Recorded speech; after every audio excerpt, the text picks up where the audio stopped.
Hey everybody, how you doing? We have made it to yet another Wednesday. I'm so glad you're here. Hey Mike and Steve, Willie, Hillbilly Abel, good to see you. So thank you so much for coming by.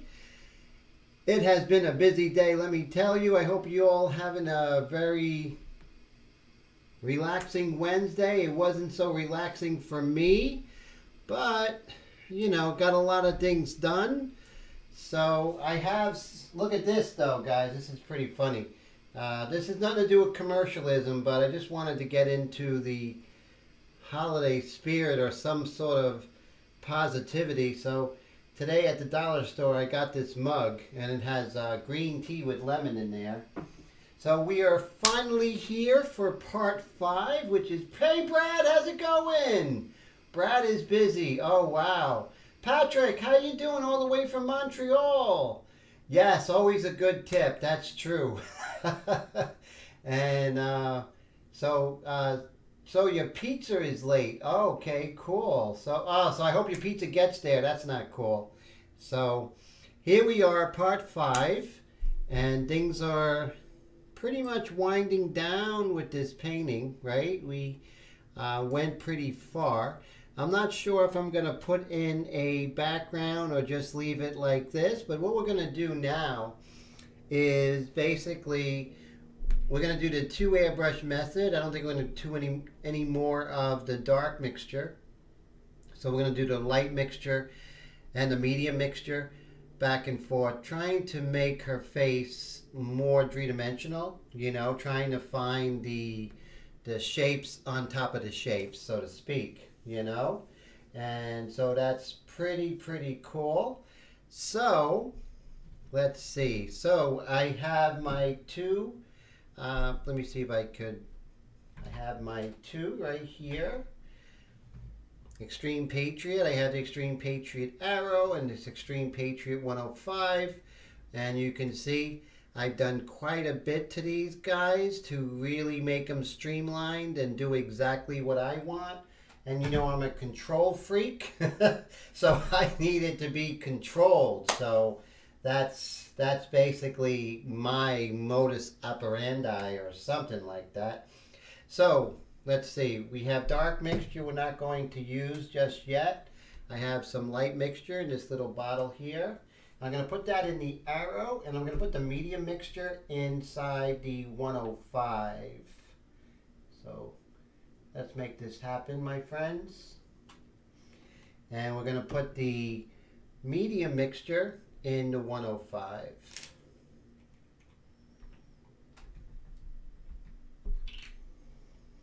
Just like that. Okay.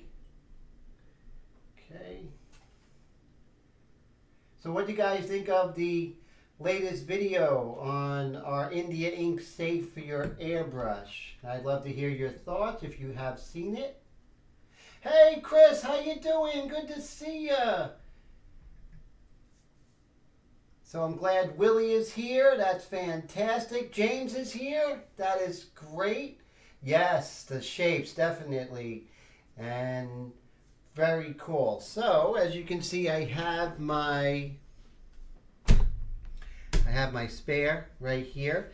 Let me pull up Pure Ref. If you guys don't have Pure Ref, I really recommend going out and getting it. It's free. You just have to go to pureref.com. You're going to wonder what in the world you were doing without it once you use it. I'm telling you, I haven't steered you wrong yet, right? So let's see. Okay, so here we are. I'm going to blow up the reference here. So what I'm looking at now is, and also the white mixture, is what I'm also looking at is trying to find the shapes also on top of the shapes, but also within the shapes, right? The light shapes within the shapes. So that's like really advanced stuff, So we're going to do that. And I could see towards the bottom here, it's a little bit lighter. And, this is the end, so there's definitely no rush, Let me get my glove here.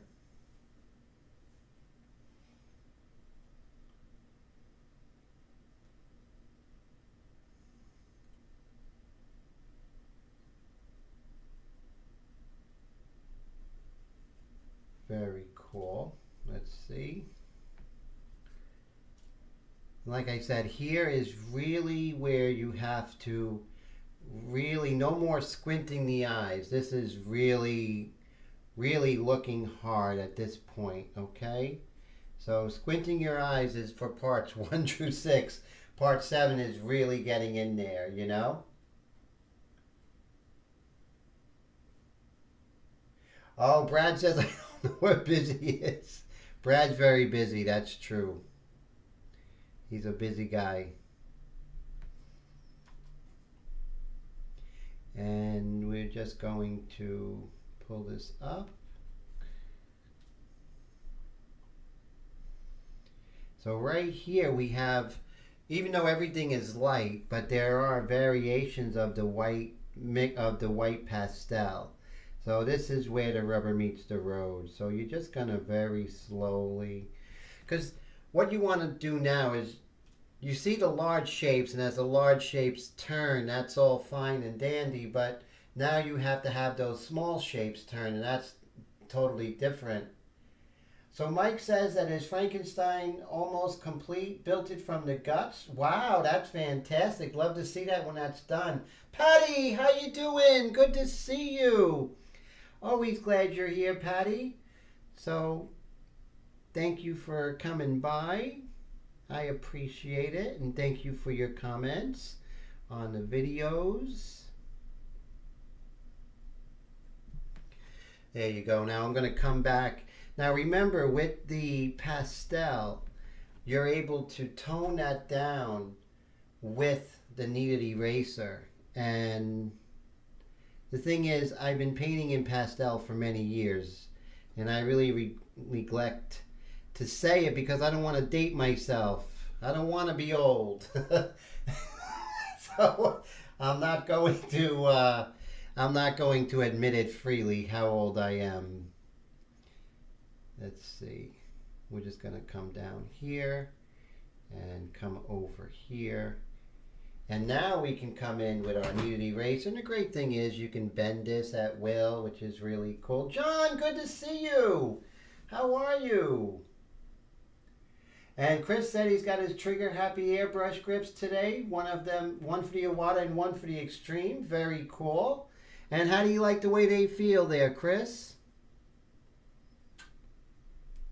And I'm just going to tone this down right over here. We have to make everything turn, but we have to make it so like what is facing the light is going to get the most white. So whatever's most facing the light will get most of the white. So remember that. So I gotta write these things down, you know. It's like nursery rhymes or something, you know. Whatever's facing the light gets most of the white. Monty, how you doing? All the way from South Africa. Thank you so much. It must be so late there, and I appreciate you being here. Wow, so cool. How's everything out there, sir? And Chris says that those new grips will take some. Yes, one for the book. Definitely. Definitely. That is so cool. So if any of you guys, if you get a chance, just email me and you could just re-quote that back to me. That would be great. If you guys have a chance. I know everyone's busy, right? That's for sure. Everyone is so busy. Yes, but when it's most facing the light is going to get most of the white. So I love that because it's something that we can remember once we get it into memory, right? It's like something that will stay with us. And I think that's a really good way, you know, the Timisms is that they can stay with us and we can recall them during the painting process. And I think that's really good.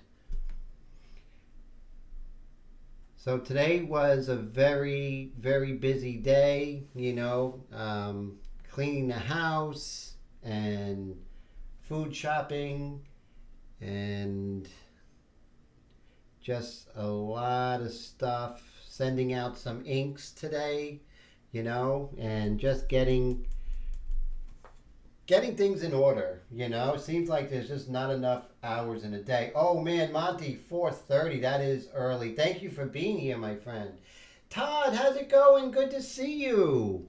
So glad you're here. So you see, it's not just this area of the, you know, of the cylinder of the teeth, you know, right under the nose, but there's a lot going on under here. And what we have to do is really be patient and really make these, make this turn. Oh, I want to give a shout out to the young man who was, you know, his dads are owner of the the hair styling boutique that I go to, and just his name is Mikos. He's really cool. He wanted me to give him a shout out. So a shout out to Mikos.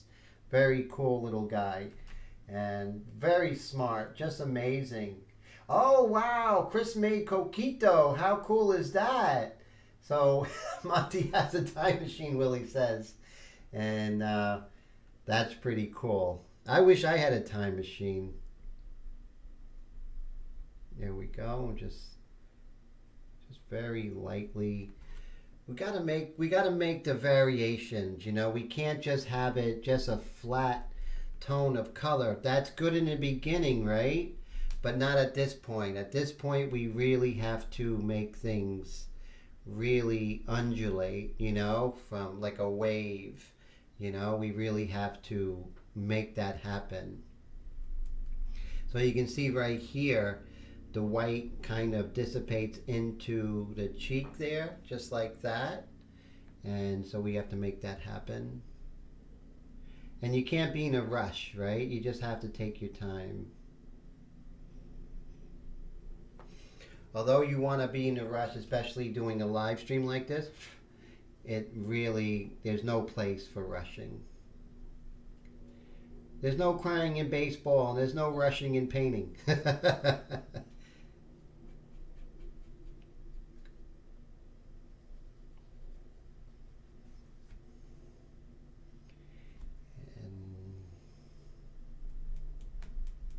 So you see how I can pull that back and forth, which is really cool. Then right here, see how I have a hard edge, but it really just almost disappears. The white almost disappears into the cheek here. Almost, because that's when it's really starting to turn towards the mouth. I mean, towards the cheek. So the mouth starts to really turn on the same plane as the cheek. So that's why it gets to be the same value as the cheek. You see that? It's on a different plane, it's coming out, and then it sort of goes at the same plane. So I hope that makes sense. So we have to be sculptors and painters at the same time.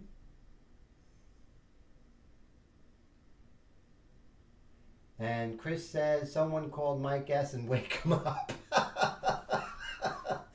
He's probably hanging with Wendy. That's funny, guys. So when you have the pastel, you have the ability to move back and forth and do some real gentle gradations here.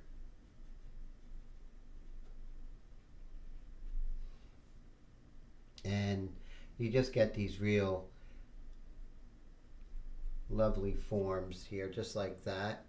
Now over here you can see you have a little bit of a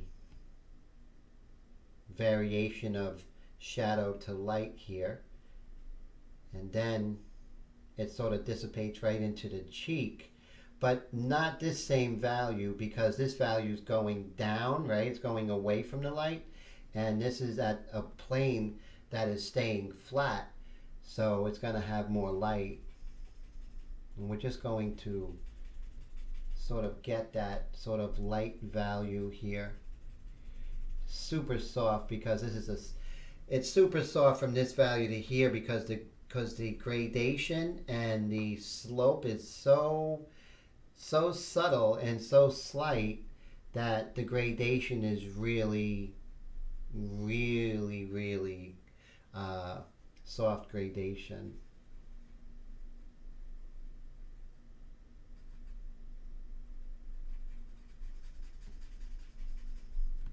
See, because it's one thing to paint everything, but to go to that next step, that's what's really important, you know? So let's go ahead and keep that happening. And then over here, same thing. What's facing the light is going to get the most light, and when it turns away from the light, it's going to get darker. And these little things are really what's going to make a difference from a nice portrait to one that really sings. Part 5 is interesting because it's doing the very, how do you say, part 5 is really, you know, when things are really soft and really, really looking for detail. And in the end part, you know, like part 7 right now. So that's what we're doing. We're really doing the detail. This is the finishing touches, so to speak. But are they less important? No. Are they more important? No. Just part of the process. You can't do this stage before the prior stages are done. You just can't do it. So you have to have patience to get here. And when you're here, it's great. So you can see right here, we have to lighten some of these values here because they're facing the light a little bit more than over here. Remember, we're light detectives. We're painting the light, not the likeness. We know when we paint the likeness is going to happen. We don't got to worry about the likeness. The likeness is a byproduct of painting the light correctly. And let's see. Yes, we'll get there. That's exactly it, Brad. That's so true. We will get there, right? So let's see. We'll just... I like to move around, as you can see. I do like to move around. But at this stage, you probably want to move around a little bit less.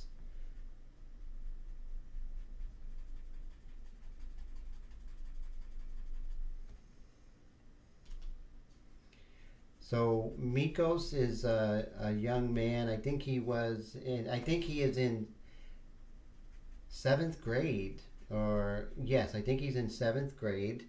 And he's just saying how everything has changed, you know, that little kids, you know, kids like himself are having a lot of growing pains with this COVID-19. So it was good to get his point of view, you know, it really was. A lot of people don't listen to kids, but I try to because, you know, it's hard for them too. It really is. As you can see, by paying attention to the shapes within the shapes, things start to become a lot more three-dimensional. Robert says, "Hey Robert, good to see you. How are you?" So cool. Thanks, Robert, for coming by, you know. So we got some great people here, so I'm so excited. And we're just going to continue in this vein of painting the light within the light and the darks within the darks. Just like that.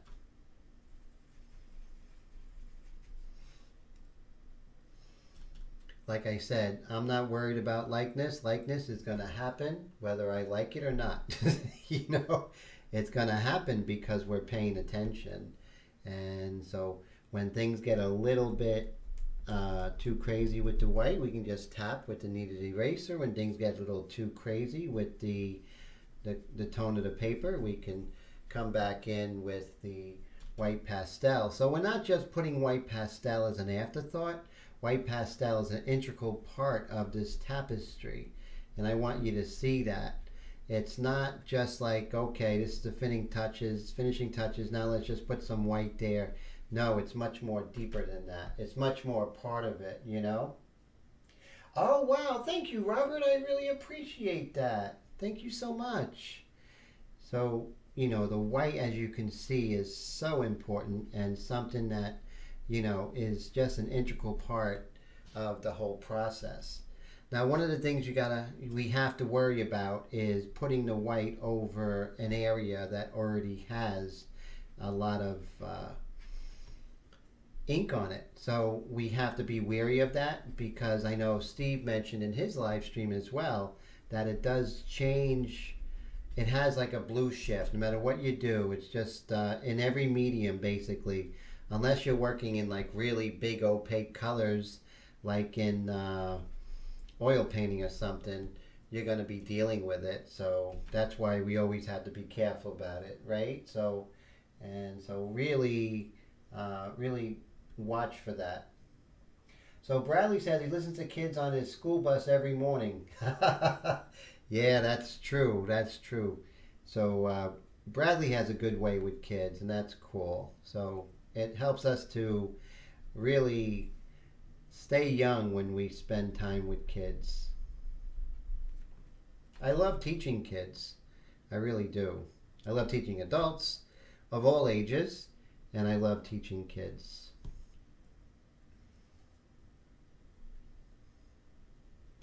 So we're just going to continue here. Now, a lot of times I'll make up, you know, my subconscious will make up borders and such that doesn't belong. And here would be a perfect case. So right here, there's really no edge there. So my subconscious is like, yeah, there has to be an edge there, right? But we have to fight that. So we're just going to get rid of that.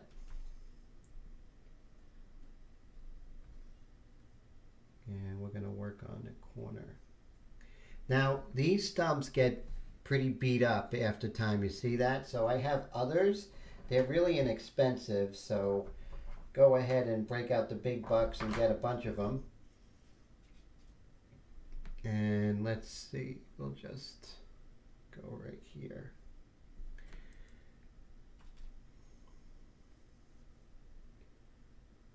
So with this one, I consciously picked a kind of a poor photo because I like the emotional quality of it. Hey Wendy, good to see you. So glad you're here. How great is that? How are you, Wendy? What's new? Wendy, I saw a picture of this decadent cake you had on your page. I thought that was amazing.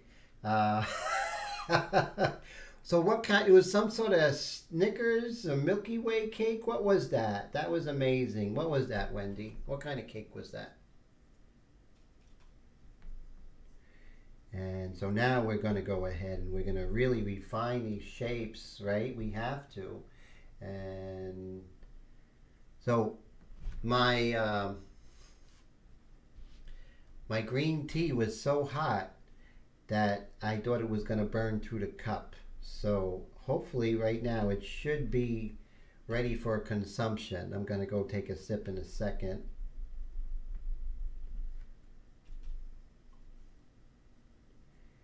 And let's see.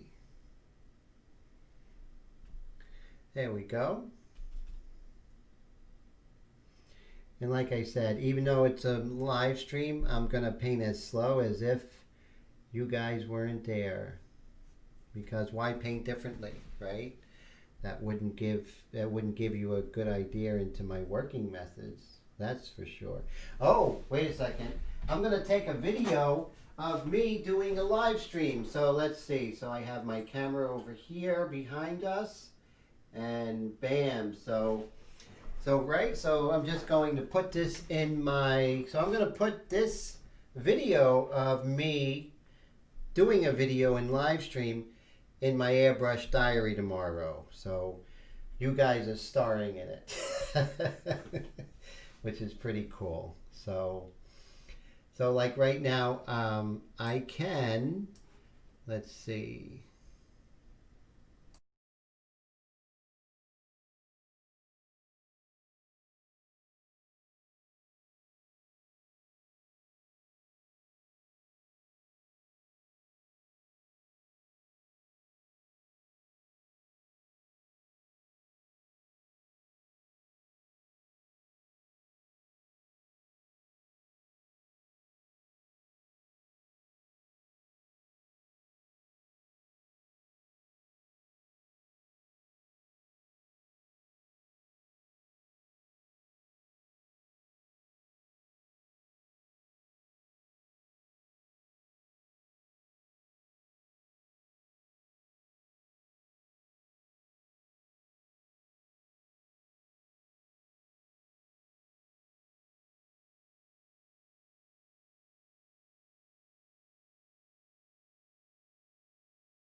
See, there we are. And so we're still recording, which is really pretty cool. Let's see. And I'll put my reference over here.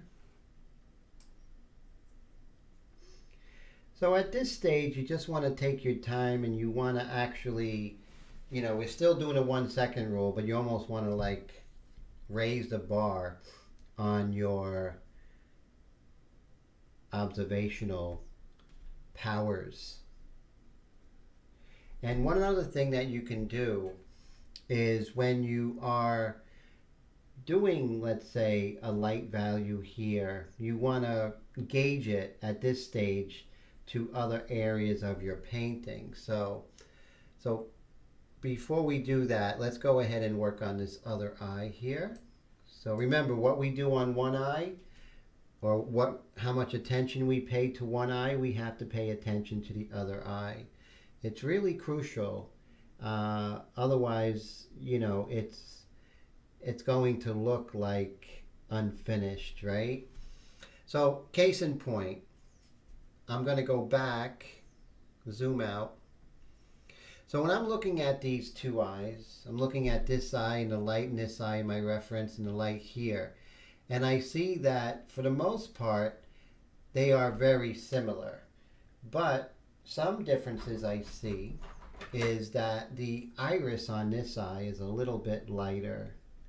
So we have a little bit lighter iris here on this eye. So let's go ahead. And I always try with the least aggressive eraser and go progressively aggressive as need be. So I'm just going to increase the aggressiveness of the eraser, you know. Oh, the audio went back. Oh, I see. When I was doing the... Oh, there's no microphone attached to the other scene. Thanks, guys. I appreciate that. Yeah, the sound went out temporarily. I have to work out the bugs. There's always bugs, you know. I'm everything. I'm the in front of the camera, behind the camera, and the side of the camera. I'm all of that. So always living and learning. Monty says he needs a recipe. Tried to bake a chocolate cake. All he could say is that it, oh man, that's rough, you know. I know the feeling. I've had some disasters. And you can see here that the iris is really lighter than the iris here. But as far as the highlights, they're pretty much the same. Because I think the highlights might be at the same angle. And I think that might be happening, the same angle facing the light. Now over here, there's a slight reflected light, just a little bit there. And I kind of love that. When we pay attention to the real subtleties, then look how that eye is coming alive a little bit. That's important. So this is the final live stream of this beautiful blonde-haired, hey, what's up, Roy? Good to see you. Better late than never, my friend. That is so cool. And let's see. So we're just going to continue here. And it's a little bit lighter on the bottom. Just like that. There we go. So I really start to like how she's starting to evolve a little bit. There's a little bit of a light on the edge of the bridge of her nose here. We're going to make sure. Pull that down. So I think we're going to be on lockdown pretty soon. I know my friends in the UK are on lockdown. And so everyone get the haircut when you can, you know. You ladies, get your manicures and pedicures when you can, because I think we're going to be on lockdown pretty shortly. So definitely get that done, guys. You know, please, before it's too late. I just love when I get to this stage and I could really start to have fun with the detail. And then I could connect the parts together. Connect the dots, so to speak.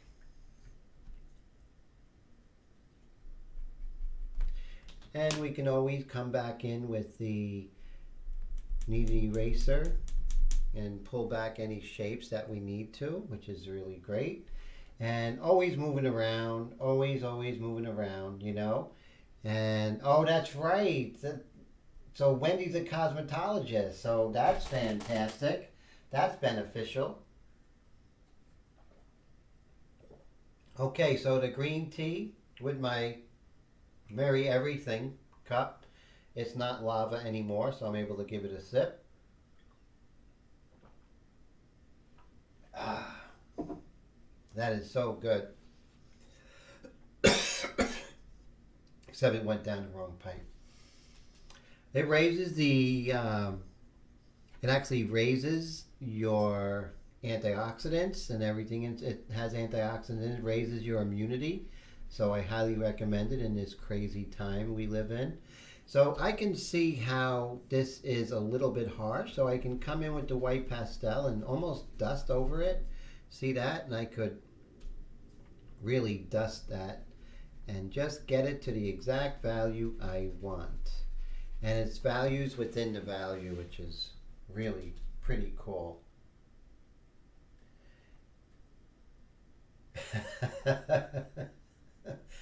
Mike says he bought clippers years ago and down for 17 cents. That's pretty cool. That's really cool. And so and Wendy can make cake as she's cutting your hair. So I think that's pretty wild. Yeah, clippers are great. And, you know, if you have, I don't have any talent. I'm going to look like, you know, Kramer from Seinfeld. So I have to make sure that I go to a professional that knows my head, you know? I mean, I have a particular head and hair shape. So, you know, my guy who does it at Daniel Lynn's salon, he's fantastic. I'm definitely at his mercy. If he moves to anywhere else in the country, I have to follow. That's all there's to it. Oh, she has this little mole, sort of like, you know, Cindy Crawford. So I've seen somewhere where Cindy Crawford said that if she was to make her perfect face, she wasn't sure if she would put the mole in there. So I have the light mixture here, and I'm just going to very lightly put in that mole, just like that. How cute is that? That's cute as a button, you know? So very cool. And let's continue. So while we have the light mixture in, let's see where we can go ahead and maybe reiterate some dark shapes. So let's go ahead here. Just like that. Okay, so here we have in her eyebrow. We definitely have some mid-tones coming out from here.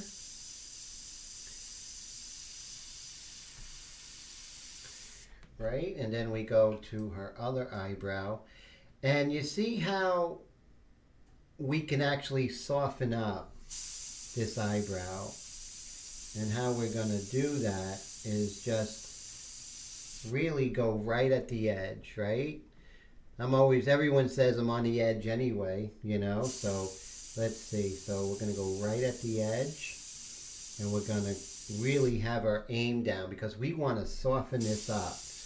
It's really important to soften it up because that's the way it is. It's a soft edge in the reference. So we want to definitely, the reference is being true to the light situation, so we want to be true to the light situation as well. Here it's going up a little bit more. So I'm going to switch to my medium mixture, and I'm just going to test. Beautiful. Okay. And let's just go up.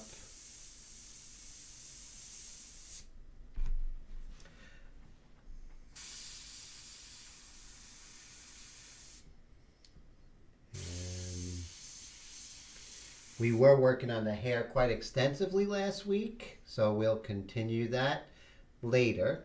But right now we definitely want to see, now you can see how much softer I made that eyebrow on that side, and how it varies from this eyebrow, which is a little bit more hard edged.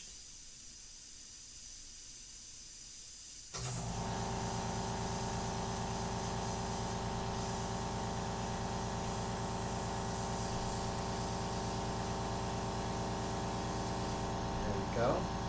And we're just going to continue softening things up, moving around. That's what's important.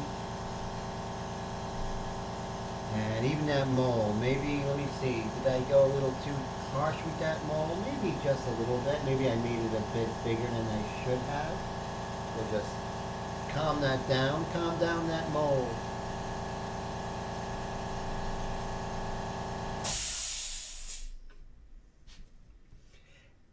One of the reasons why I like this particular pose is because I like the expression, and it's sort of not a forced expression, and that part I did like, that it's sort of almost a surprise or candid expression, and I like that.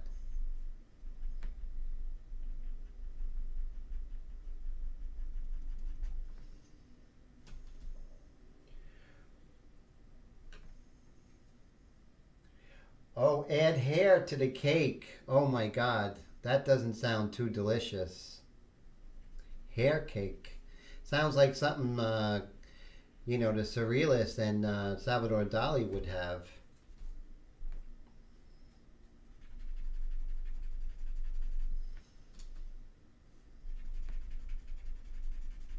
There we go. So it was really cold here, relatively speaking, here in the Northeast. The high was about 32 degrees here. And, you know, we had some unseasonably warm weather, but something tells me that unseasonably warm is going to be over pretty soon. That's what I'm thinking.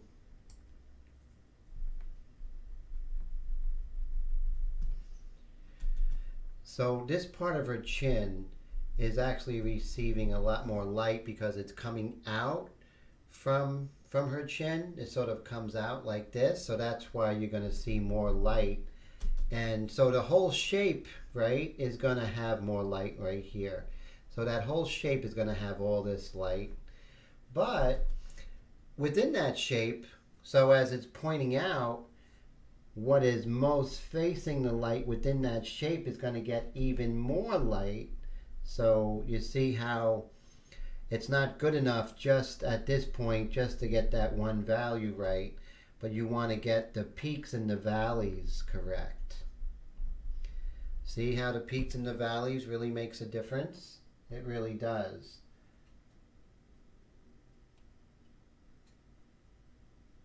Wow, I would say accusational, right? Of that painting, Woman Coming Out of the Well, right? That was a powerful painting. And who was that? Was that Jules Joseph Lefay? Or was that William Bouguereau? I know they both did versions of that painting.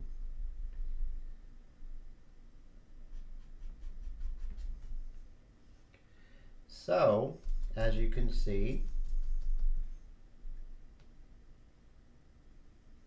let's keep going.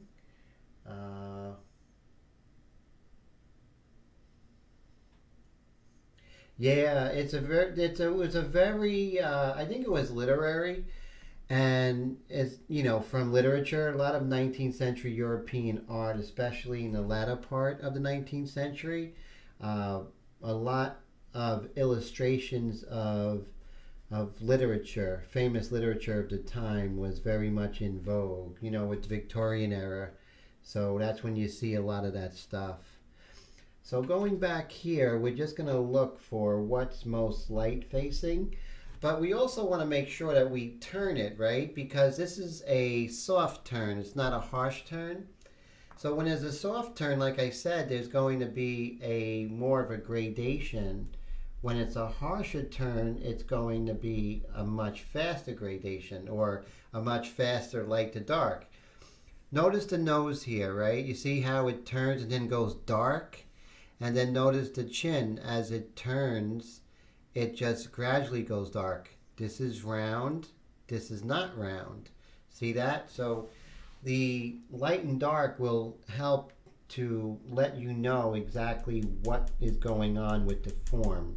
Is it rounded? Is it cylindrical? Is it squared? All that information is really, that's why you have to be light detectives to really do this.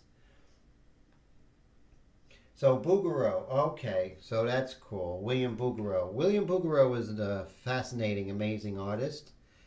I think he did over 800 paintings in his day. And those are large paintings, mind you. And so, really wild.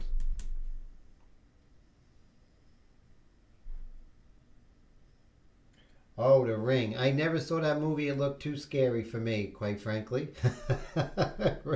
Wendy, I'm a wimp. That looked too scary. I'm like, no thanks. Let's look at a Billy Crystal movie. That's me. I'd rather watch City Slickers or When Harry Met Sally. Now right here, we're going to have some nice reflected light over here. And so we really want to look for that reflected light.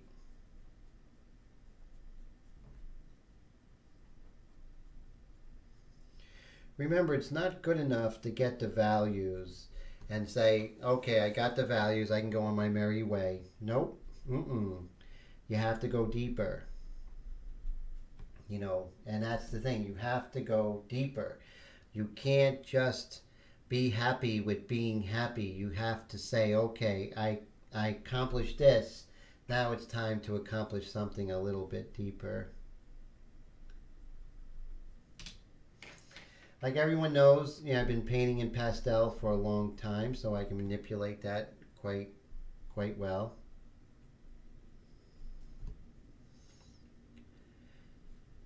So right here we have this reflected light going on here, a little bit over here.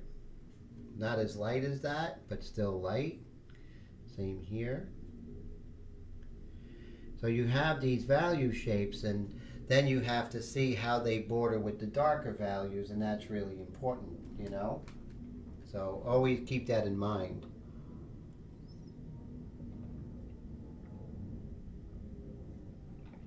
Wow, that tea is good. Fresh lemon is really the most important element in a good cup of tea.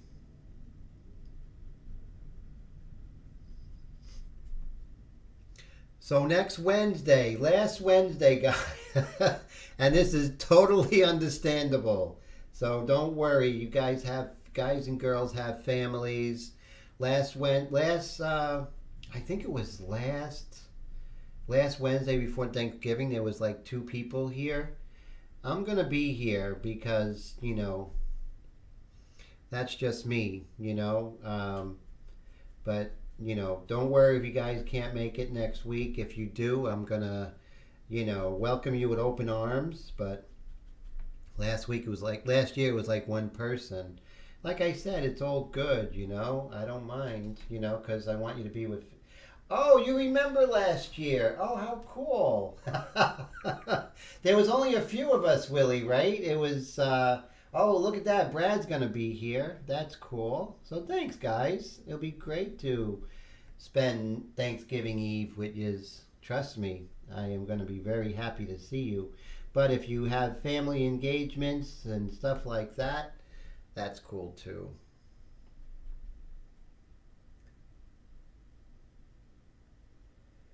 Oh, when Robert says when his got a house, she found pants. Uh-oh, I guess I came into the middle of the conversation there.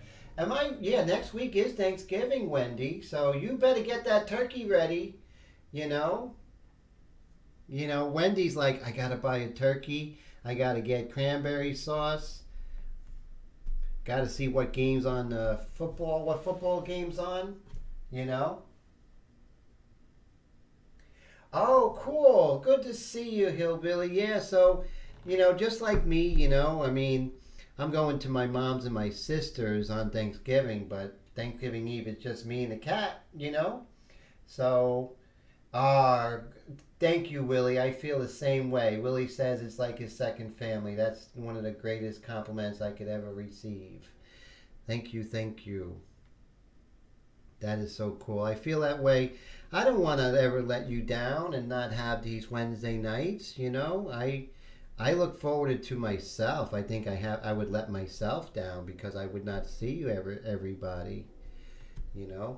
What's really interesting about the Cupid's bow or the fulcrum, which is lots to be grateful for, Brad says. He emphasizes ex-wife. Listen to that. Who's the boss? Oh, that's what you meant about the pants. Okay, Robert, it's clear to me now. I'm a little slow sometimes, my friend. So, thanks for bearing with me. So, in this fulcrum, you have the light and you have the shadow. But right in the middle, there's this little bit. You know why? Because it's facing front, right? So it's getting that front lighting. And so it's not facing the light, it's not facing the shadow, but it's right in the middle. That's why you're getting that middle value. So when you look at some crazy detail like that, at first you'd be like, oh my God, how am I going to paint that in? But the thing, Monty's going to be here. How cool. So I'm excited, guys. That makes me very excited about next Wednesday night. So you see with the light mixture, I'm just going to come in and paint that other side of the fulcrum. Or Cupid's bow. I like Cupid's bow. It's a little cuter. I like cute names for parts of a woman. I'm not going to get fresh, but I like cute names for them. Like the Cupid's bow, right? So that sort of thing.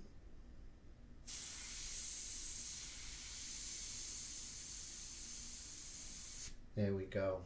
Beautiful, beautiful. So I like that, so you can see exactly what I was thinking with that. See that?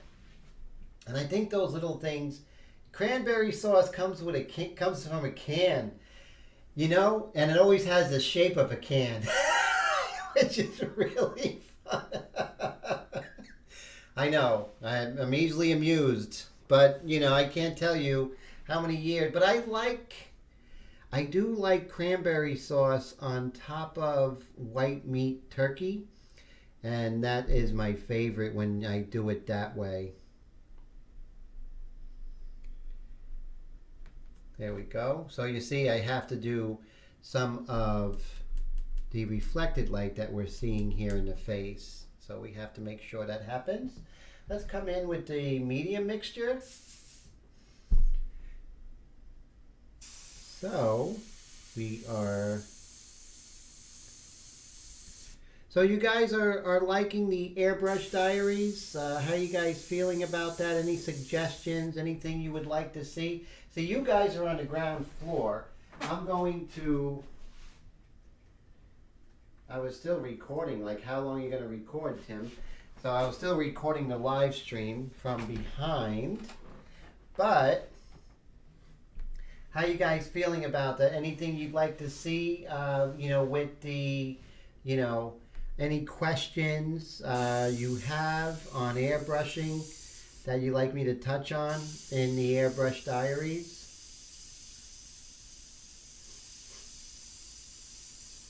because your suggestions are really valuable to me, I'll tell you. Oh, wow. Thank you. Robert says the softness makes it hyper realistic. I appreciate that.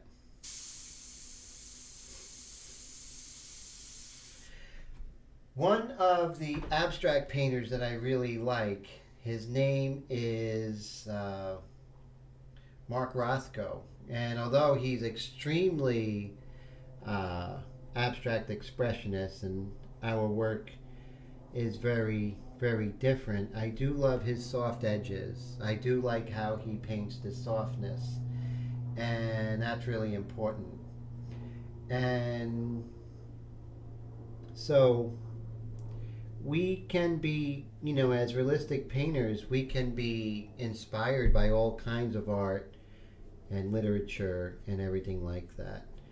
So the main thing is always keep an open mind when you are looking at any piece of artwork, whether it be abstract, impressionism, photography, and see how that could actually help you,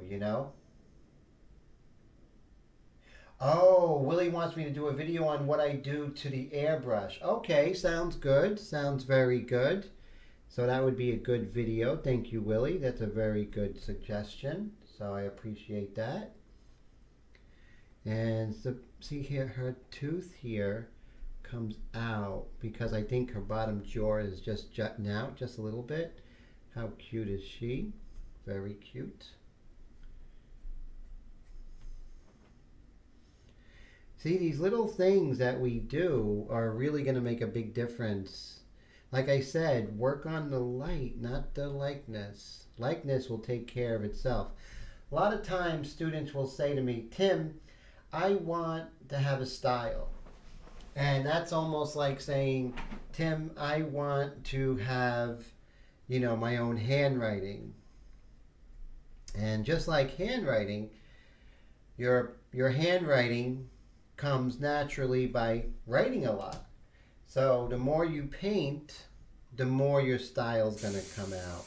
So don't worry about it, just paint, and you can't stop your own style coming out. But the thing is, always be true to yourself.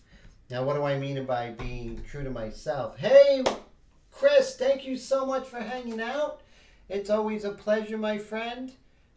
Thank you for protecting us all, and I will talk to you soon. Thank you for showing me that whole thing with the trigger and everything like that. That was very, very cool. So Chris is a great guy and very, very, very nice and a great addition to our little community here. So going back to the whole idea of a style, it's going to happen. But you have to be true to yourself. And what do I mean by being true to yourself? Is that if you like, painting, very tightly, and be true to yourself. Don't let anyone tell you you have to paint loose, right? If you like painting loose, same thing. Be true to yourself. What I do recommend is throughout art history is to find artists who really speak to you. And that's where your voice is also going to be. They're going to have that proclivity, right? So that's important. And I think the most that you can with, finding out your favorite artists through art history. Like start with the Renaissance, right? Start with Michelangelo and, Raphael Sanzio and those guys, and look at their work and just keep going through art history and see who really speaks to you. It could be the Dutch painters of the 1600s. It could be the Impressionist painters of the mid to late 1800s. So those, and I don't recommend usually looking towards contemporaries. I think it's always important to look to the great masters for inspiration for your style. Inspiration for your techniques, people like me, is important, teachers out there that can really help you. You're very welcome, Patty. And so technique, look for the people, your contemporaries, who are doing great things in technique. But when you're looking for style, definitely art history. YouTube's really wonderful. Maybe I'll do a video where I'll talk about some of the documentaries that are on YouTube that will help you see different styles of art, you know, that might be something that would excite you or light a fire, you know, for you. So that's something to think about. So, oh, Mike's leaving. Mike, have a great night. Thank you so much. And always a pleasure. And I appreciate your time. And I'm looking forward to seeing you next Wednesday. Unless you got something better with that. But still, if I get to see you next Wednesday, that's going to be fantastic. So safe drive, my friend. So cool, Mike coming by. I really appreciate him. So that's some really great people here. I really enjoy everybody. Okay, so we're just continuing to, so basically, yeah, so you definitely want to look towards the old masters for inspiration as far as what style. My thing is go to the well. I mean, go to the river and not the stream. So definitely. So artists who are inspirational to me. That's a good question, right? Who's inspirational to me? Well, these are artists who have been inspirational to me. And I'm going to put them in comments right here. Just a couple. So Jean Auguste, Dominique Ingres. He's one. If you get a chance, look him up. Also, his teacher, which is Jacques Louis David, is another one. And I know Steve definitely will agree with this guy. And Johannes Vermeer, another fantastic painter. Another one, Caravaggio. So this is my homework for you guys. Brad says she's coming alive. I appreciate that, sir. I really do. So if you get a chance, look them up. Yeah, Vermeer is definitely a favorite. He works small like I do and like Mr. Leahy does. And I think that's why we love, one of the reasons, many reasons why we love Vermeer. Is that right? When you see how small they are. There are a couple of Vermeers in Boston, aren't there, Mr. Leahy, right? Because I know we have a lot here in New York. But I think there's a couple at the Boston Museum of Art. And I think the Gardner Museum, right? You know? Oh, great. So Willie's going to look that up. Very cool. Caravaggio is amazing. Just incredible. So he's somebody to look at too. And also Caravaggio simplifies the painting process. So, you know, with the lighting, with harsh lighting is really, yeah, Steve, exactly. Vermeer is actually known for the painter of light because that's where I get that whole idea, Steve, is that I'm painting light and I'm not painting a person, because Vermeer was doing just that. He was basically just painting the light.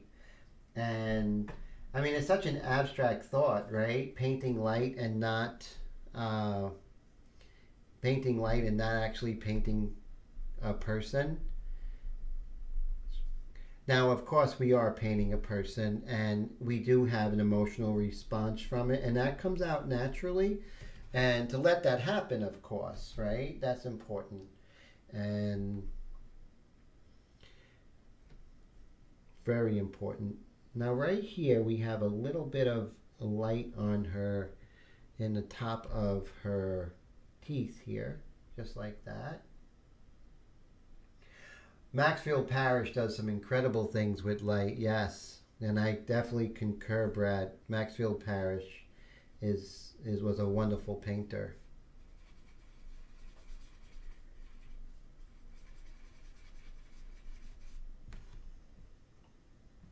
So, we have some interesting things going on with the nose here. So I'm going to blow up the nose, not blow the nose. Sometimes I make myself laugh. Vermeer was one of the paintings stolen from the gardener. I remember that. That's horrifying, right? Really is. Why couldn't they go ahead and get a David Hockney? They could have taken 3 David Hockneys and leave our Vermeer alone, right, Steve? That would have been great. So exactly. So, and how many great paintings were destroyed? Not Vermeer's, but just great paintings were destroyed in World War II in the bombings, right?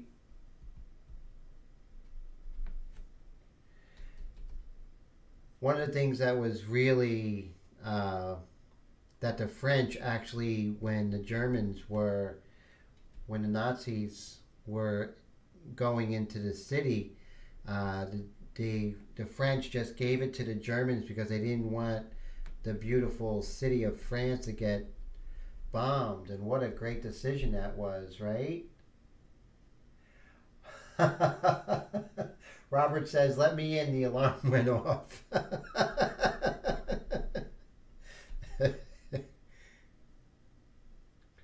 So in that nose, we have a little variation of tone here. So I have my light mixture here, and I'm just going to very lightly just see that. I'm just going to get a little bit of tone there.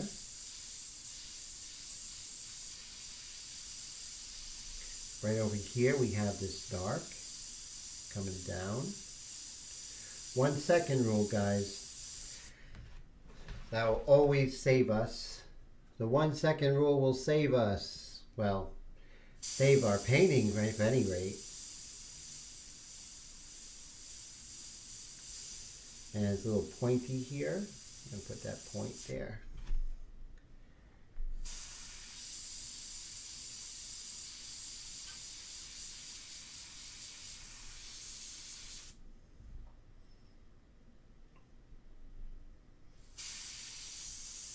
I think there was a documentary called All the Vermeers in New York, or was it a book? I'm not sure. There's a wonderful documentary called The Madness of Vermeer, and that was a really great documentary. Very little has been known over the centuries of Vermeer, but more and more is being revealed about his life through public records and stuff like that. He had something like, I don't know, like 15 children or something like that, and that's amazing. I can't imagine where he had time to paint with all those kids. Oh, so Robert says he went there after the fact and it was so sad to see the empty spots. That's such a great museum. Yeah, Boston has some really wonderful, wonderful, wonderful art collections there. I enjoyed that when I went there. Actually, when I was married, I went there on my honeymoon, believe it or not, in Boston. I don't regret it. I thought it was a wonderful place to go. Very romantic city. When I was married, not married anymore, but it was a very romantic city. It really was beautiful. Well, they don't say, it's interesting, Wendy, about, the madness of Vermeer. So basically what they were saying is that at the end of his life he was kind of destitute, and they're not sure whether he committed suicide or depression, if that was part of it or something like that. So I guess the sort of more like the manic part, I don't think he was never really mad, and the documentary doesn't go there. So I guess the title is a little bit interesting, but he wasn't mad at all. And yeah, it was sad, and he wasn't really, he was forgotten for quite a while. The Impressionists were the ones who really started discovering him. And so yeah, he was forgotten for the longest. Interesting how he started becoming famous. There's no documentation, but I really feel that he was a pupil of Carl Fabritis. And I'm going to spell it out for you in the comments. Carl Fabritis. Now he was doing these wonderful paintings, and these paintings were just fantastic. And there was this big explosion, very much like what happened in Beirut. Remember that explosion in Lebanon?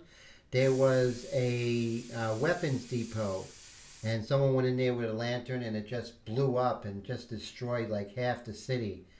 Carl Fabritis died, and then after his death is when Vermeer started becoming more and more prevalent in the art world in Delft. And actually half of Delft was totally destroyed, you know. Oh, Patty says now she wants to go to the Art Institute Museum. Now, where is that, Patty? Now, where are you? I think you're in the Midwest, if I'm not mistaken. Oh, Robert says he saw a Van Gogh's at the Frick Museum. Oh, is it the Fog Art Museum in Harvard? Yes, that's wonderful. Chicago. Oh, you have a wonderful museum in Chicago. Definitely got to go there, Patty. That's for sure. Yes, the Fog Art Museum in Harvard. I love that place because I'm a big fan of Pre-Raphaelite art, Robert, and that's incredible. You know, and yeah, Van Goghs are really beautiful. There's lots to learn from Van Gogh. You know, even as realistic painters, but it's up to us to keep our minds open, right, Robert, to that stuff. And so Wendy says, guys, bring that fine art down to Dallas. We need some great art. Oh, you do have some pretty cool museums there, though, with some interesting little collections. So there's still stuff in. You might have to travel a little bit for it outside, but I think you have some really. Houston has some good museums.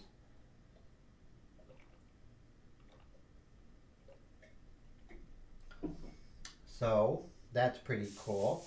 Oh, maybe outside. But I'm gonna look up for you. Oh my God, Wendy, don't say that. I don't want the Houston people mad at us. Let's see. Oh yes, the Fog Art Museum. When I was there, I went there a couple of times. One time there was construction, but the second time I got to see William Holman Hunt's The Massacre of the Innocents, I believe. Just amazing painting. And also, one of my favorites is Dante Gabriel Rossetti. And what he did was this wonderful painting. Let me see if I can think of it, you know.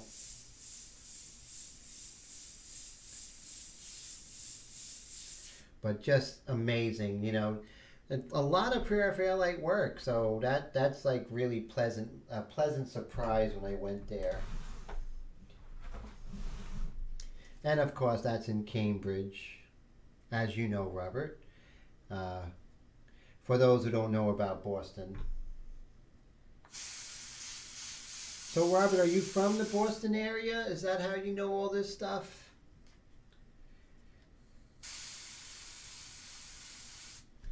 There we go. We're just going to put a little more definition here and there, you know. Plano is close. Plano. Not to be mistaken with Plato, which is a whole different thing. Am I right?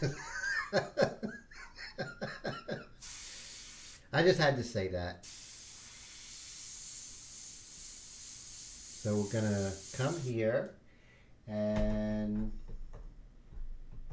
Oh, look at that. So Steve says that his parents live in Garland. So, Patty, somebody laughed at my Play-Doh joke. I thought that was pretty funny. A bit juvenile, but still funny. I'm not saying that my humor does not go into the realms of juvenile sometimes. I can't help it. Robert, yes, Rossetti's just amazing. Now, that's like more emotional painting. But I'll tell you, I don't think anyone paints a woman with more tenderness than than Dante Gabriel Rossetti.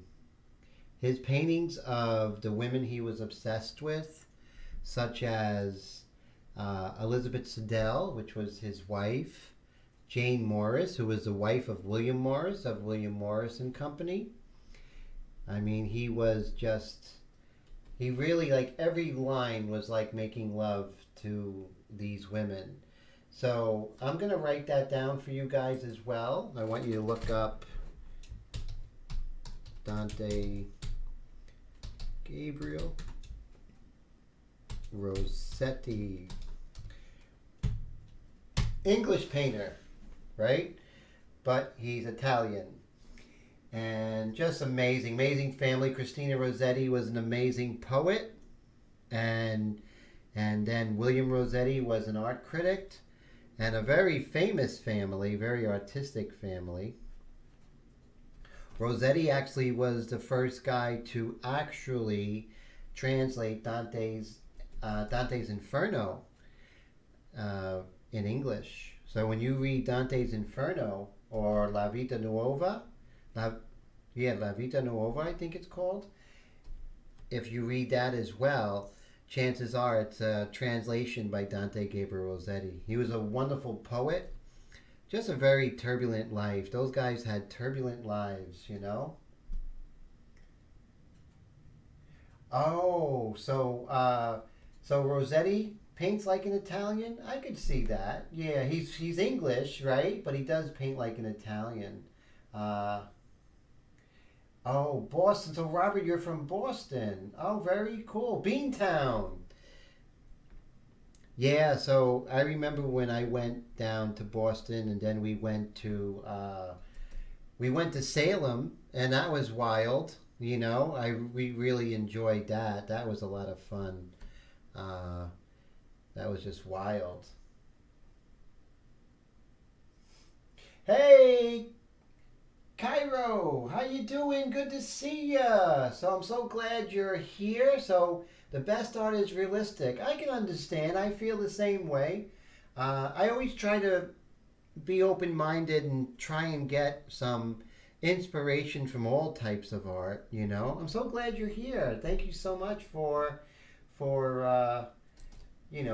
coming by and hanging out. We love to hear your point of view. So what is it about Kairos? What is it about realistic art that really speaks to you? And are you an artist yourself or an art lover? So I'd love to hear your thoughts. And thank you so much in advance for hanging out, you know. So who was going to give me a compliment? Brad, let's see. So if anyone was giving me a compliment, I really appreciate that. So I always appreciate compliments. I might not always realize that someone is giving me a compliment, but I always appreciate it when I realize it. Oh, thank you. So Kairos, you were talking about my art. Okay, so I'm sorry. I thought you said that you love realistic painting, but if you were talking about my painting, thank you so much. I really appreciate it. But I still want to hear those questions that I asked. What is it about realistic painting that you like, Kairos? I'd love to hear your thoughts. I can learn from you. I don't think we all, as people, we don't really listen to one another's point of view as much. I'm getting better. I'm working on it, learning from everybody and getting people's point of view. And I always want to do that. And so I'm always trying and always trying to listen more, Thank you, Wendy. I appreciate it very, very much. Not really happy about the hair too much, but you're not going to be happy about everything in your painting.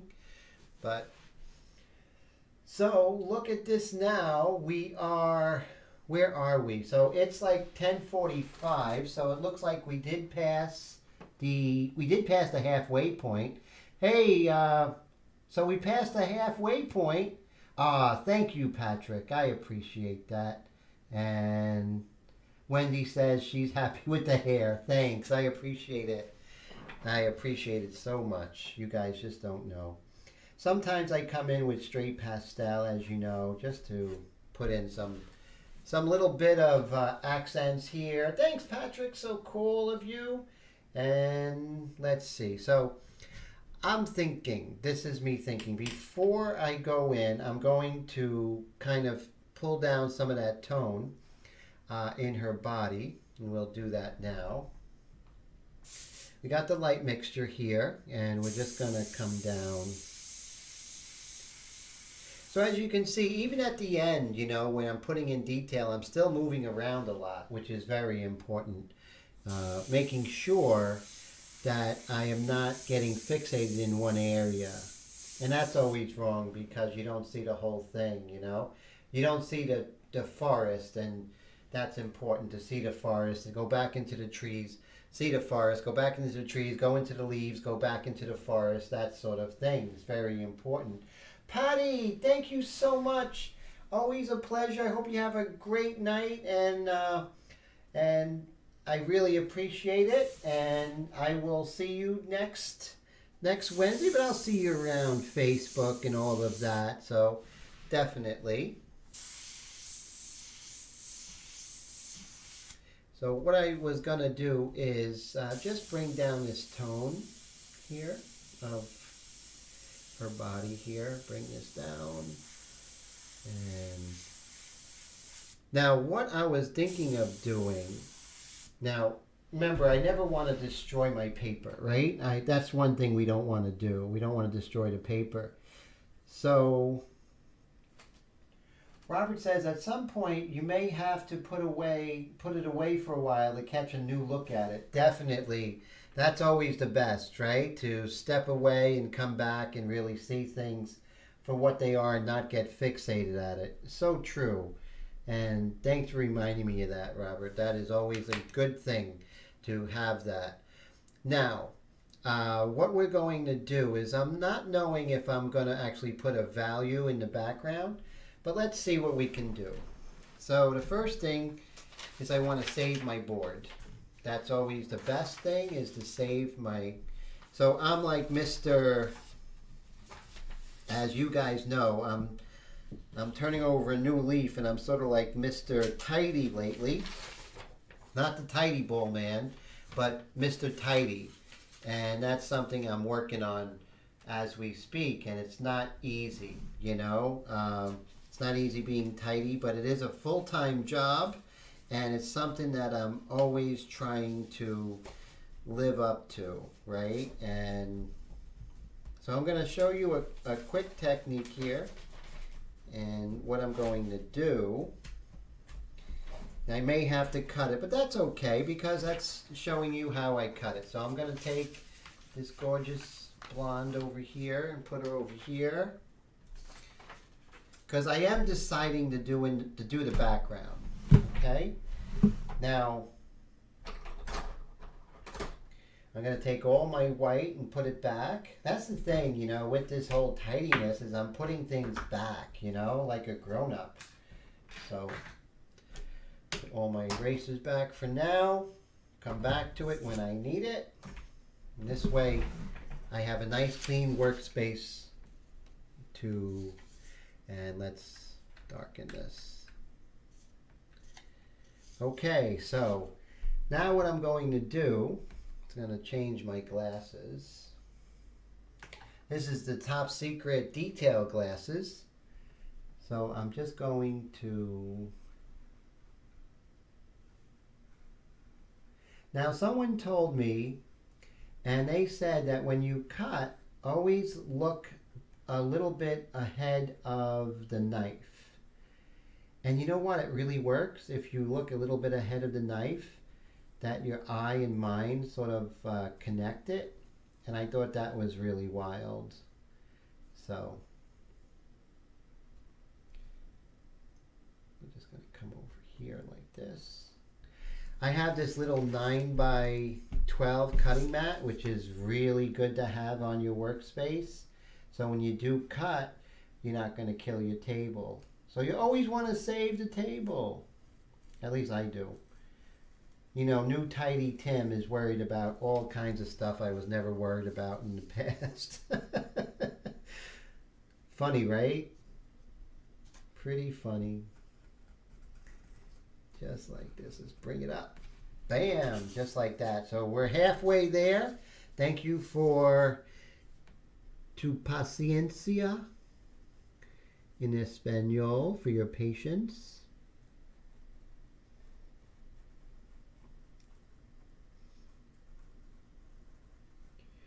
Quick question, you guys. I always look to you for questions and everything like that and ideas. What do you guys feel? Do you like the live stream better or do you like the videos better? What's your thoughts?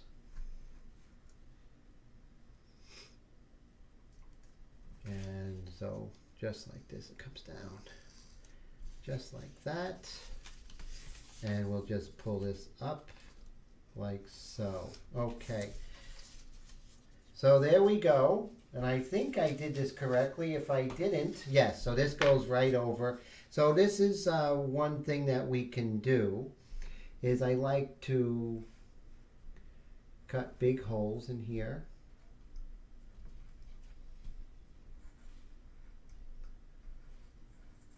So some people do a hole punch, some people do magnets, but I like this method. We all have preferences, right? Live streams are great. Live streams, so far we have all live streams, but love the videos too. So Willie is likes them both, so that's cool. Live streams from Monty. So I guess it's great to interact and ask the questions, right? So, oh, Steve's a live stream junkie. Thanks, guys. That's so cool. So I just like to cut this, and you know, the good thing is you can cut big, you can cut small, and look, I have them right here, so that's driving me crazy, so I'm getting ready to put them in the trash. There we go. So Hillbilly says both, so I'm going to do both. I know one of the reasons I was doing live streams, and about 3 years ago, I seen that nobody was doing them, really giving them like real full force. And I said to myself, I want to do live streams better than everybody. So I'm going to get all the tech and everything, and I just want to learn all the insides and outs. So if I concentrate on live streams only, then I'll get really good at it. So that's where we are today. It's just all that 3 years of trial and error, you know? And hey, Juan Carlos, ¿cómo estás? Estoy muy contento a verte, amigo mío. Oh, it's late for you over in Scotland, my goodness. No, in England, Lancaster. And live streams. So live streams for Roy. So that's cool. So live streams definitely. Air Todd says both, so very cool. So it's always great to hear from you, you know. The voice of the people, the voice of my friends. I want to hear what you all have to say, you know. But I know I really like doing the regular videos too, because it's sort of training when I do my recorded classes, you know, which will be much cheaper.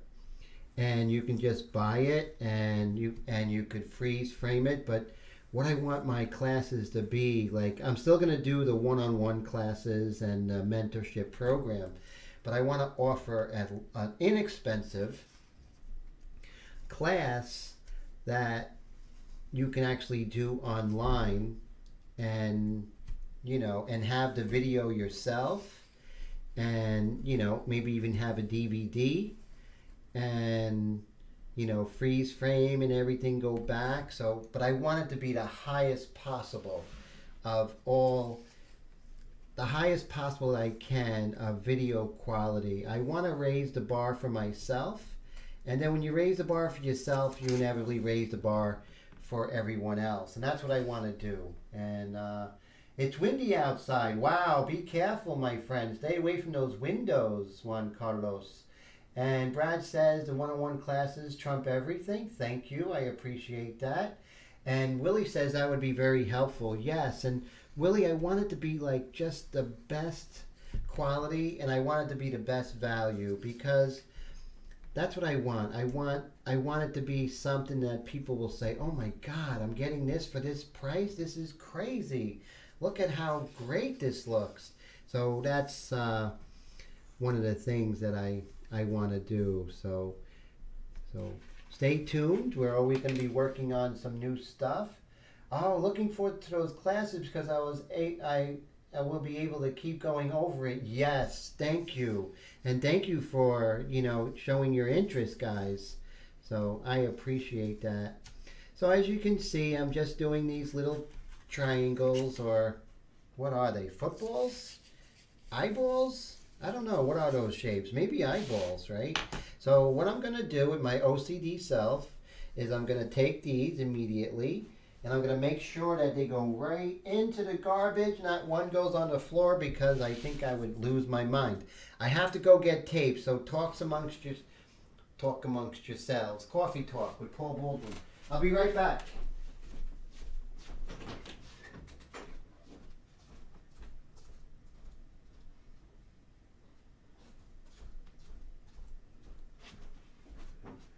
See, tape goes into the other room because I don't always use it, so that's why the tape goes into the other room.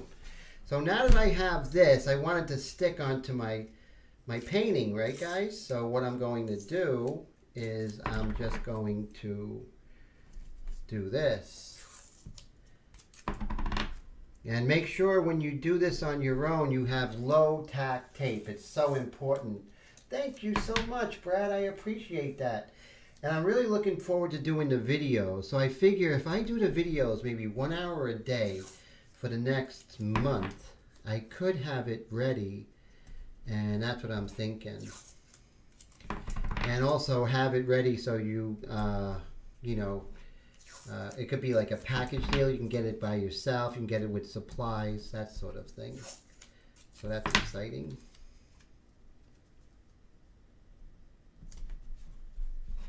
There we go. So you see how I'm coming down here.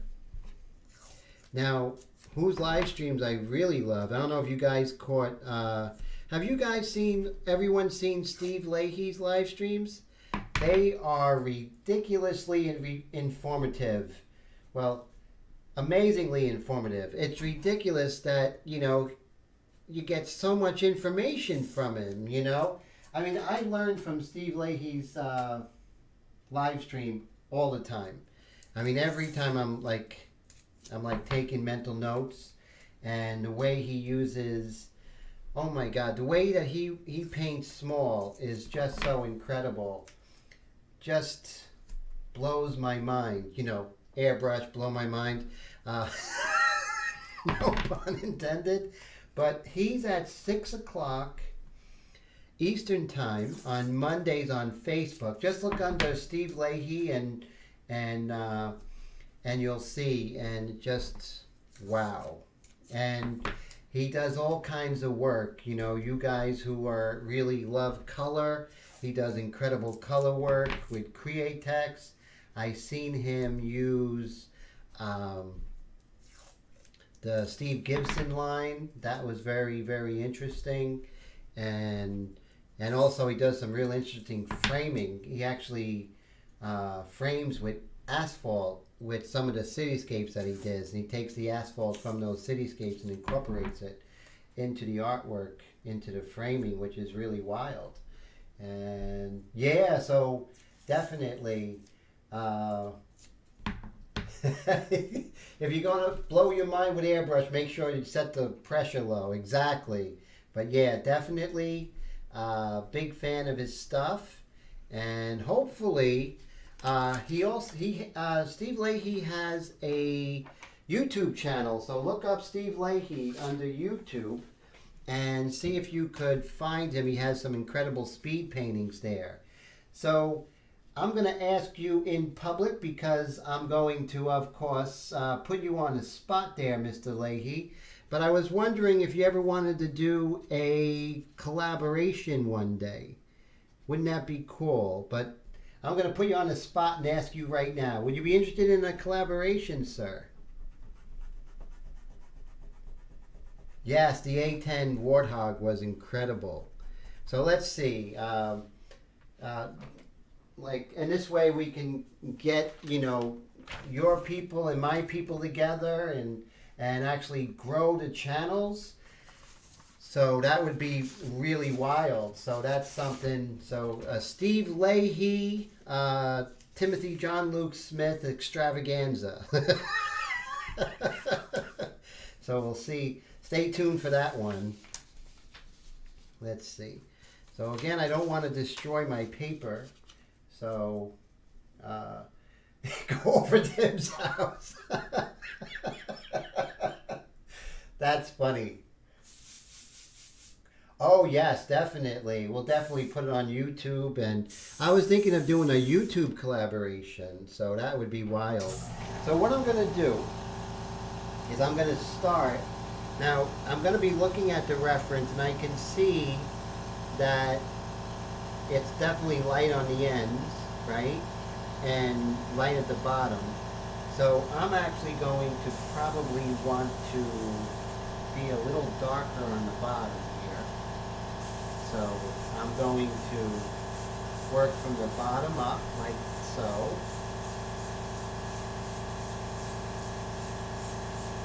And I'm pumping the trigger, right? I'm pumping the trigger, which is really cool, you know? Oh, that's right. Only if Wendy brings the cake, that's for sure.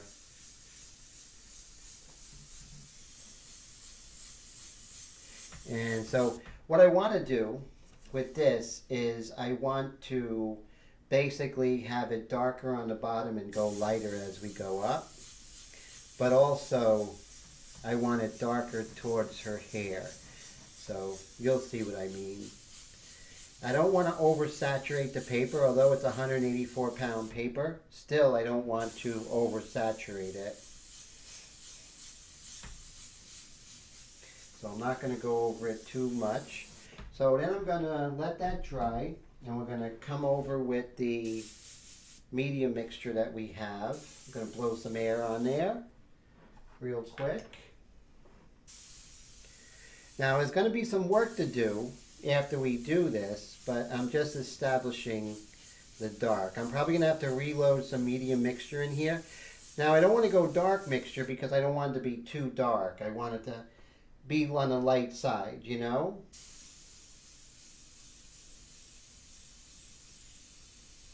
Yes, exactly, Brad. That's the same as we did with the project. Brad is one of my mentorship program students, so we did something very similar to this in his project. Now it might be a little bit darker there, but don't worry, let it dry and then we'll even that out, okay? So we're darker on the bottom and we're just going to lighten up as we go higher.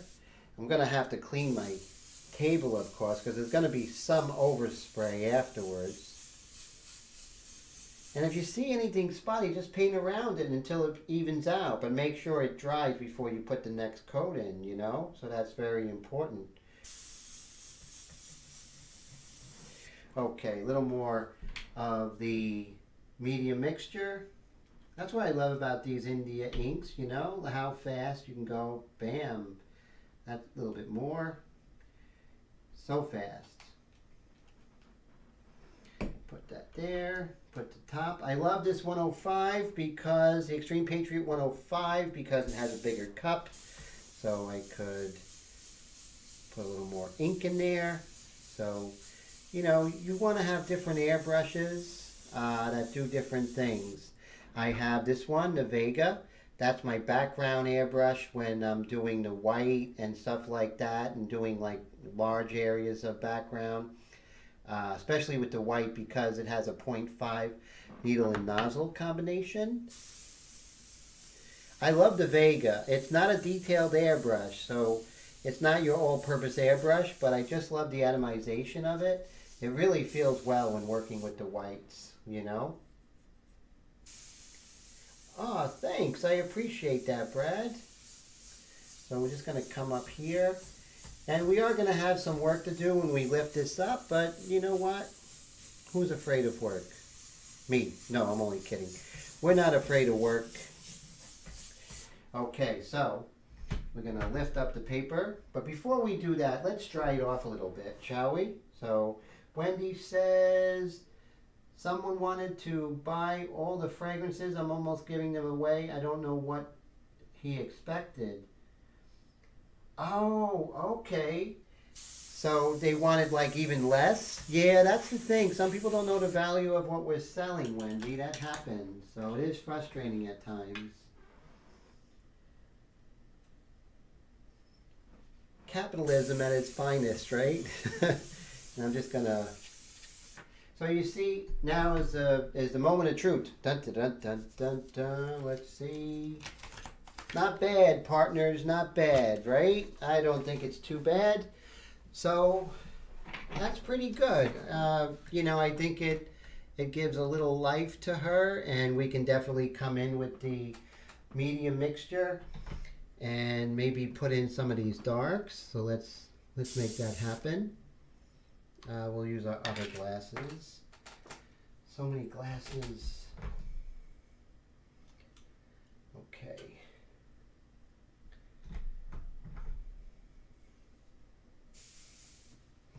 Okay, so we're going to come in here. I'm going to put in some of the negative shapes, right? We're going to put in some of the negative shapes here.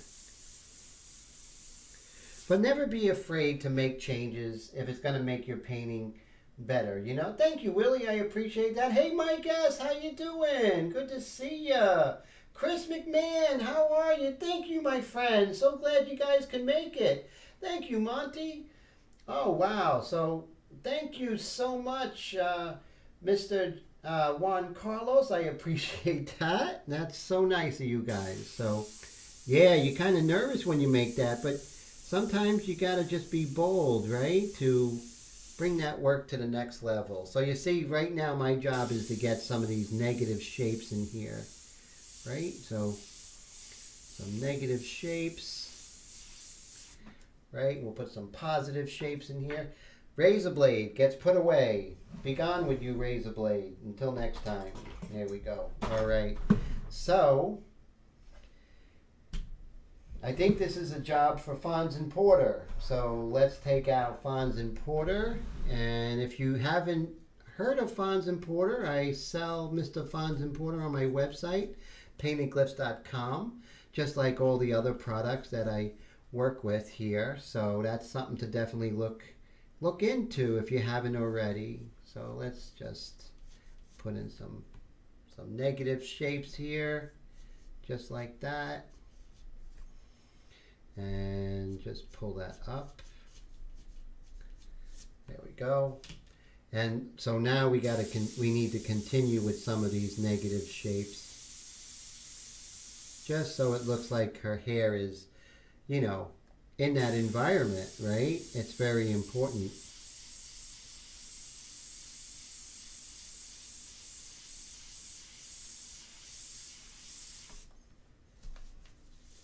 And also we're going to come in and we're going to put in some errant white hairs here and there.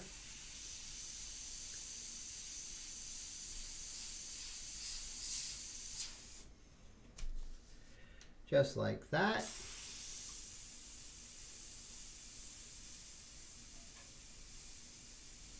There we go. And I think that really does a lot to bring in the realism and also get her likeness, right? I think that really helps. There we go. Okay, so on this side, we're going to come in and sort of work out to the background, just like so. See, if you have really good control and aim, that's why I want you to practice, you know, practice painting, practice your, thanks Mike, I appreciate that. Oh wow, I appreciate that, Juan Carlos, thank you. So aim is everything, right? You see how I'm aiming right here. So let's zoom in and I'll show you where aim is really going to help you. And the only way you're going to get aim is just putting in the hours of practice and painting. So watch how I am aiming that one spot. And if my aim is right, I don't even have to, I can actually just paint and don't have to blend in, you know? And its distance is everything. So you're learning distance and aim as well, you know?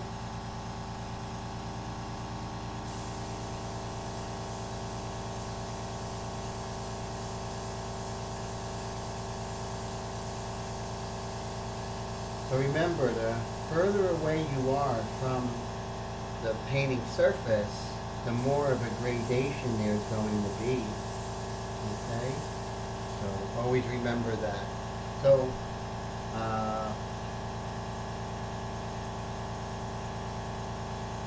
okay, so running late was finalizing purchase of a new gun. Oh wow, that's pretty cool. So are you talking about a like that kind of gun or an airbrush gun? Let's see. Okay, so we're going to go ahead and work on that. So I think we can get rid of this part here. So I'm happy with this painting thus far. I think it turned out pretty well. You know, every painting has its pluses and minuses, right? So right now my job is to work out. So I'm going to put a little more, I'm going to put light mixture here because it's way up on top and it's darker, so, I mean lighter. So I'm going to come in with the Extreme Patriot Arrow and some of the light mixture. I'm going to put more in there. Look how fast that happens. Bada bing, bada boom, no problem, as we say here in the New York metropolitan area. Like some hair gel, no problem. Okay, there we go. Always test your airbrush off to the side, right? Never like, oh, look at that. You know, that was just no fun whatsoever. So again, I'm going to show you, I'm going to go ahead and zoom in. And you see how, you know, the white got over a little bit, you know. So what we're going to do is a good distance away. Maybe I'm like 2.5 inches from the surface. And when it gets lighter, I'm just going to increase my distance, and that's going to help to even that out.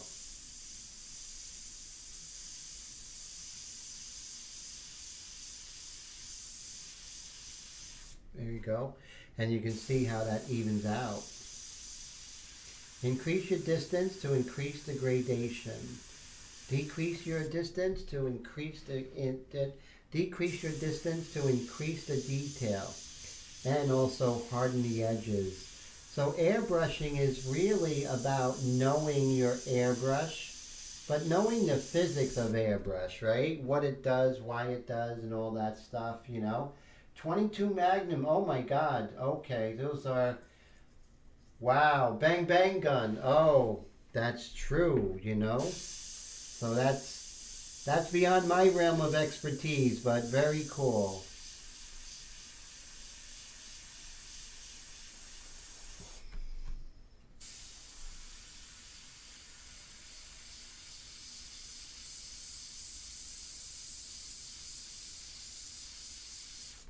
So we'll zoom out so you can see how I can go ahead and kind of fix those edges, which are really cool, you know. We're not, so basically the painting is going to end right here, so that's why I'm not going further down. So it's going to be cropped right here and here. So that's going to be the painting. So right now we're at 11:14. Oh my goodness. So we are doing great. So thank you so much. So now she has some like real fuzzy hairs in this direction. So we're going to bring back our pastel and our kneaded eraser and our stump. And let's go ahead and put in the finishing touches of this beautiful young lady. And let's see. So I'm going to remember Pure Ref, guys. I can't tell you enough. Pure Ref, that's the way to go. And like I said, definitely download it. Now it's going to ask you for a donation. You can put 0 if you don't have the money, and that works. And then if you want to donate later, you can always donate. But it's completely shareware. And like I said, I don't know what I would do without it right now, you know, honestly. Now some of these lights, oh, thank you. I appreciate that, Wendy. Thank you, thank you. So yeah, you know, off camera, you know, I'm going to calm down some of these whites here. They're pretty powerful. And or maybe I will come in and maybe blend in. But you'll see when I come in and blend some of the hairs into the background, it'll look a little more naturalistic, you know? So Wendy knows guns. I know pea shooters. I was pretty good at them in junior high school. Actually, no, not junior high. I was too busy beating up bullies, but in New York City. But in, I would say, like 6th grade, I was big on pea shooters. I was actually like pretty good. Oh, Wendy says she's a good shot. Wow, that's cool. I know guys like women who know guns, right? That's pretty interesting. Pretty cool. Just never got involved in that stuff, but I do admire that, so that's pretty neat. So that's pretty exciting. And okay, so now you see I have that. So now it's time for some of the hairs that are sort of escaping, right? Like some over here. There's some hairs. We'll actually put some hairs coming down like so. And so this is where the rubber kind of meets the road here. Let's see.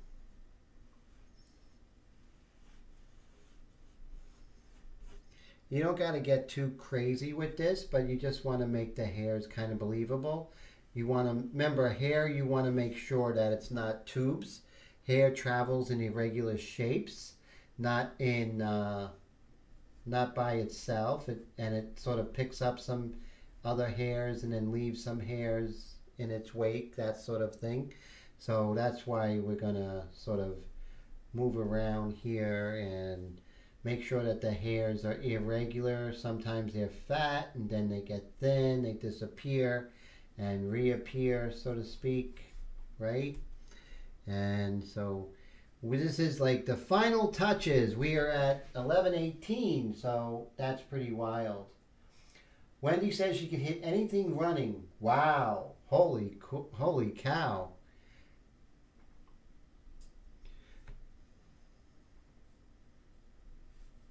That's pretty neat.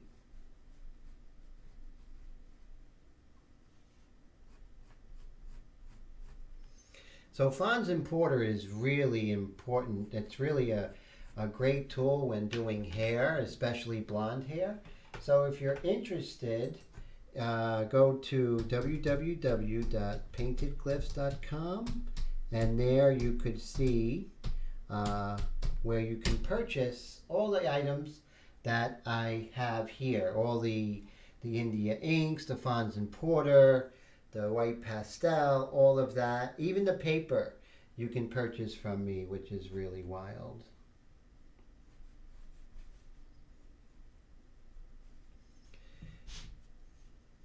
Just pull some hairs out like that. Really nice.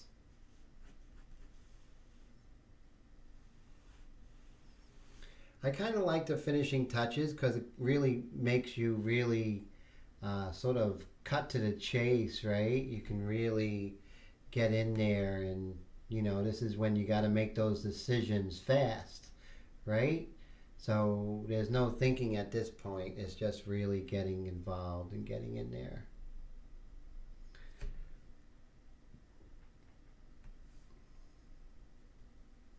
I'm going to do like little cross hatching here, and you can do that with the Fons Importer and just get some specular lights here. just to remember to build up, right? You know, like on the side of a mountain that's facing the direction of the snowstorm. That's how white works on the face. Very similar, you know. Willie, thank you. I appreciate that. Thank you so much. Um,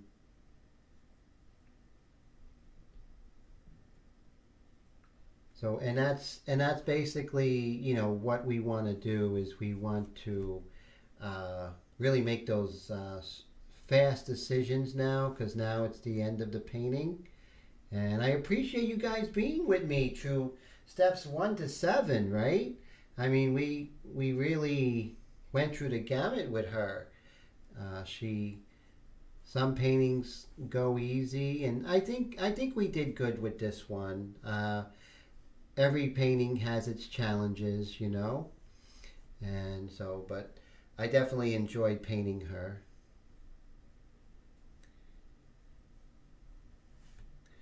Just so now we have an opportunity to put some volume in the hair, but I'm not thinking too much. I'm just going in there. Remember, she's going to be cropped here and here, so that makes sense, right?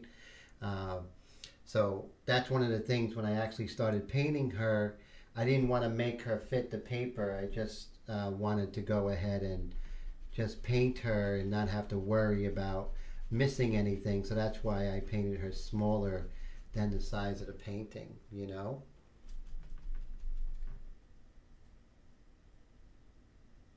Oh wow, Mike, that's funny. That's funny.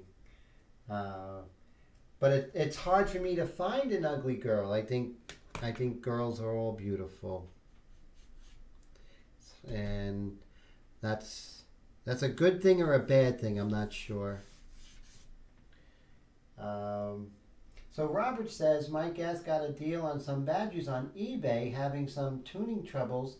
Need some new springs or something, and adjusting the needles is tricky. Uh, you know, yeah. So if you have any questions, you know, a lot of people here are very. So look at that. Wendy says she's going to model for me. Very cool. Very cool. And and I think as far as your badgers, definitely contact any of us, and we'll be more than happy to help you get those badgers in good shape. You know, and so let's see. Very cool. So Wendy's very elegant, as everyone knows. I don't have to say that, and I don't have to tell people that, I should say. So now we're just quickly with the, you know, with Mr. Fonz and Porter, and trying to get some of these hairs going, because we want to make sure that we make her hair feel like part of the background, right? We don't want her to feel pasted on there, and I don't think she wants to be pasted either. So we're going to go ahead and put some little hairs coming out like this.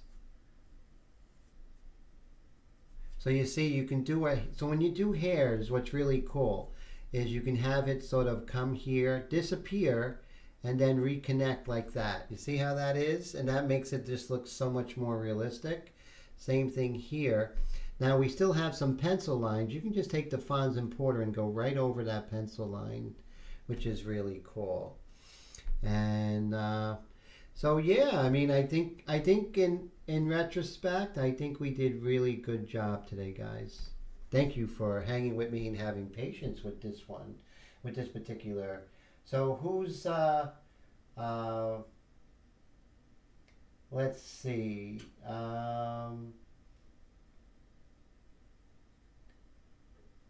Oh, Todd, have a good night, Todd. Take care of yourself. Happy Thanksgiving. That's really cool.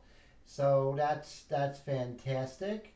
And Mike S says nothing in them from the factory or if they were used. Uh, oh, that's. Thank you, Wendy. You're beautiful too, as well. I think everyone has bad moments, you know, like like you say, without makeup. There's nobody who's perfect on this planet. At least I haven't met him yet.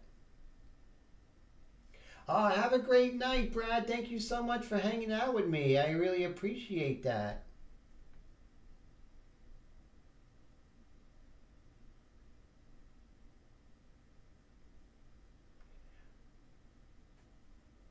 Oh, well, you have a great night, Juan Carlos. Always a pleasure to talk to you, and I'm really honored that you took time out from your sleep to hang out with me, as well as Monty. Monty is here in in the wee hours of the night, right? So I appreciate all you guys.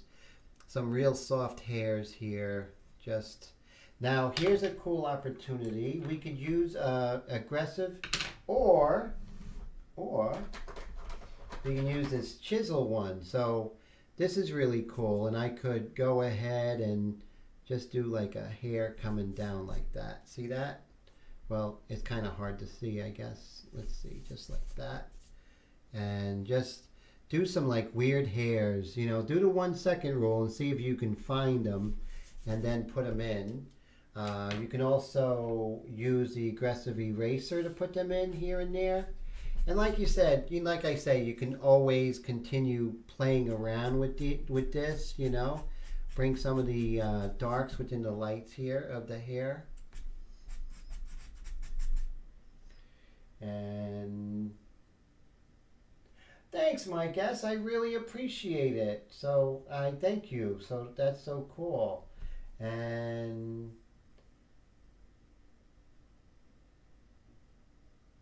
oh, that's right. Hope to see you, Wendy. But if you're busy cooking, I understand. But I'm always looking forward to you. Wendy, have a great night. Thank you so much. No, we haven't seen you, Willie, without makeup. Hey, Hillbilly, thank you so much. So you guys are sort of slowly filing out, but I always give you guys the full 2 hours. I don't know. That's just the way I am. Whether you like it or not, you're getting the full 2 hours.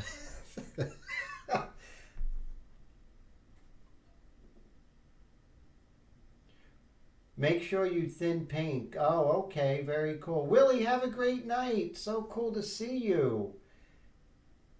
Thank you so much, Wendy. Always appreciate your encouragement. Means so much to me. Thank you. And so this is it. So next time you come, we will be starting anew. And that's always exciting. And I will have a new video on this YouTube channel for everybody tomorrow. So guys, if you haven't, hit the like button. If you haven't, subscribe, because I always love seeing subscriptions, new subscribers, so I can hit that bell icon. I appreciate that. So this way I can always alert you when new videos are coming, and alert you when I'm going to have the online classes, maybe some specials or stuff like that, which is really cool. So so basically this is how she's going to be cropped. Let me see, we're at 11:28, so let me see if I can crop her the way that she would be when I'm finished. And then right here she'll be cropped like right about there. Then I'll lighten her up a little bit. So that's basically how this painting is going to look when I'm ready to photograph her. Same thing here, some light hairs coming here, there. So we are at 11:29. That means we're almost done, guys. I hope you guys will have a wonderful Thursday, and I thank you for hanging out with me. It's always a profound honor to hang with you guys. And thank you for spending time, because I know I am really attached to this live stream, and you guys make it so special. So this is her. And like I said, it's 11:29, so I'm going to still be painting until the very end. Like in kindergarten, Mike says. Yes. And let's continue just like that. And Robert says he just got a good compressor finally, which makes a big difference. Yes, that's for sure. And so Robert's using Martin's India ink with the crescendo. Very wild. Okay, that's really good. So what that means, it is 11:30. So that means Tim is out of here. So why didn't you guys tell me my hair was all over the place? So thank you so much for hanging out with me. I hope you have a great rest of the week. Merry everything. So I will talk to you soon. And look out for new videos on this channel. Bye, guys. Oh, I got to hit end screen.